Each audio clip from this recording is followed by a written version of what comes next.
पंजाब, दिल्ली में पहले लागू था, पंजाब में भी कर दिया। अगर पंजाब का कोई जवान पुलिस का या फिर फौज का कोई भी जवान ड्यूटी दौरान शहीद होता है तो उसको 1 करोड़ रुपए की सम्मान राशि देते हैं भाई साहब, 1 करोड़ रुपए। अभी हमारे 4 जांबाज शहीद हुए हैं अनंतनाग में आतंकवादियों से मुठभेड़ में। एक पंजाब का है कर्नल मनप्रीत सिंह। सोच सकते हो कितने देशभक्त लोग हैं हम लोग, कितने वतनप्रस्त लोग हैं। तीसरी पीढ़ी, 3, एक दादा, दादे के 2 भाई, वो भी फौज में, बाप भी फौज में, खुद कर्नल मनप्रीत फौज में, और उसके 6 साल के बेटे ने उसके अंतिम संस्कार पर फौज की वर्दी पहनकर 6 साल के बेटे ने ऐसे सलूट किया कि मैं भी फौज में जाऊंगा। और दूसरी तरफ शर्म आनी चाहिए इनको। दूसरी तरफ जब वो शहीद हो चुके थे, न्यूज आ गई, खबरें आ गई, नीचे पट्टी चल रही थी कि वो शहीद हो गए। उस समय हमारे देश के प्रधानमंत्री, उस समय हमारे देश के होम मिनिस्टर और डिफेंस मिनिस्टर अमित शाह और राजनाथ, उन पर फूलों की बरखा हो रही थी। अपने ऑफिस में दिल्ली में वो G20 के जश्न मना रहे थे। शर्म नहीं आनी चाहिए यार इनको। एक तरफ भगत सिंह की धरती, एक तरफ भगत सिंह की सोच। भगत सिंह ने क्या लिखा? कहता इस कदर वाकिफ हो चुकी है मेरी कलम मेरे किरदार से, इस कदर वाकिफ हो चुकी है मेरी कलम मेरे किरदार से कि इश्क भी लिखता हूं इनकलाब लिखा जाता है। और ये देश के वारिस बन के बैठ गए। इनके बाप का देश, कभी कहते हैं हम इसका नाम बदल देंगे। देश का नाम बदल दोगे? कहते जी, फिर मैंने कहा इंडियन आर्मी का नाम क्या रखोगे? फिर IPL का नाम भी चेंज करना पड़ेगा, SBI का नाम भी चेंज करना पड़ेगा, RBI का नाम भी चेंज करना पड़ेगा, make in India, skill India, Khelo India. India लफ्ज से इनको है ना, क्योंकि हमारा गठजोड़ का नाम इंडिया है। कितना कुछ बदलोगे? मैंने कहा इतना बदलने की बजाय एक को बदल दो बस, मोदी को बदल दो बस। अभी नया आपको सुनाता हूं। जो हॉस्टल में रहते हैं ना बच्चे, कॉलेज में, यूनिवर्सिटी के हॉस्टलों में बच्चे जो पढ़ते हैं, हॉस्टल की फीस पर 18% GST लगाने वाले हैं, हॉस्टल की फीस पर। इसका मतलब एक और नारा जल्दी आएगा, ना खुद पढ़ा हूं ना किसी को पढ़ने दूंगा।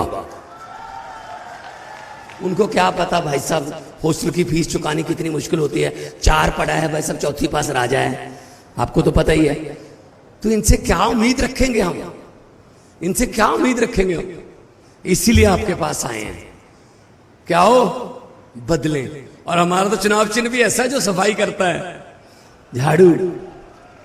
और इस झाड़ू से पहले हम सिर्फ अपना मकान या दुकान साफ करते थे, अब अरविंद केजरीवाल की अगुवाई में इस झाड़ू से पूरा हिंदुस्तान साफ किया जाएगा भाई साहब।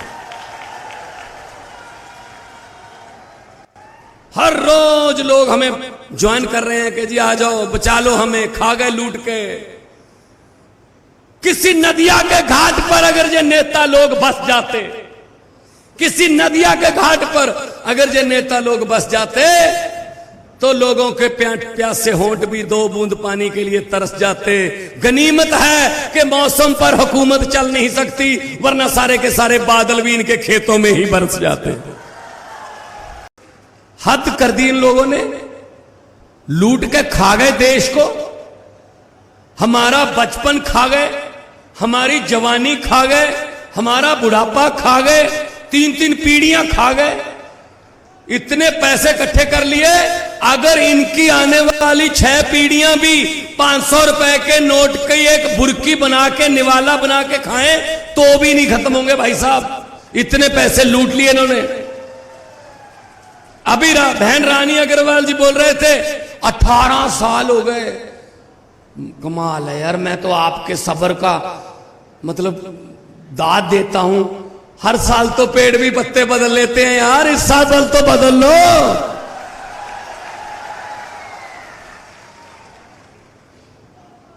सो 18 साल हो गए, कुछ नहीं हुआ। कल 17 तारीख थी, पंजाब में सरकार बने हुए कल 18 महीने हुए हैं। कुछ मेरे बहुत से दोस्त पंजाब से भी सामने खड़े हैं, कुछ हमारे एमएलए भी यहां पे हैं।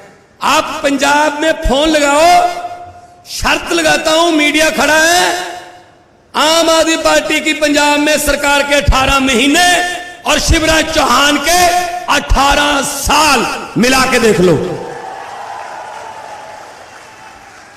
36,000 से ज्यादा सरकारी नौकरियों के नियुक्ति पत्र देकर आपके सामने खड़ा हूं, ऐसे नहीं आते हम लोग।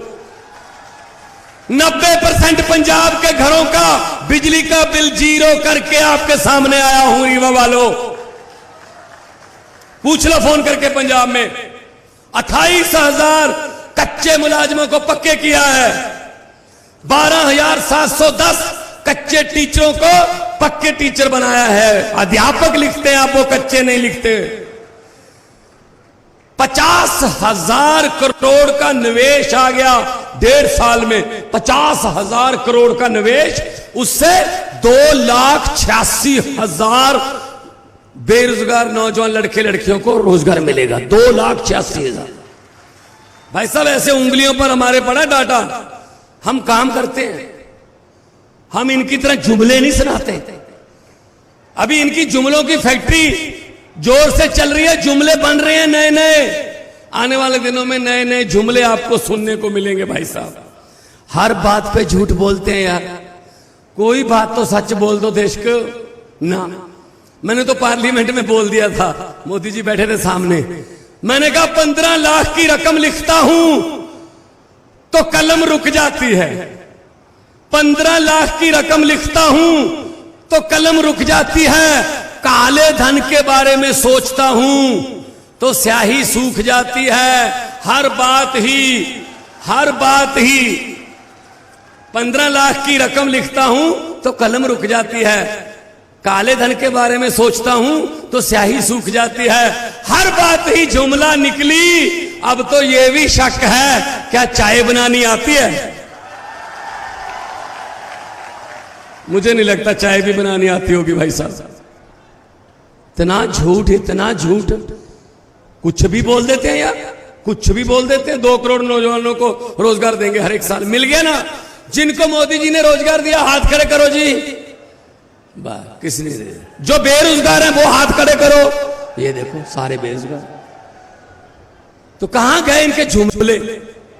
ये जुमले सुनाते हैं, इनकी बातों में मत आना, इनकी बातों में मत आना भाई साहब।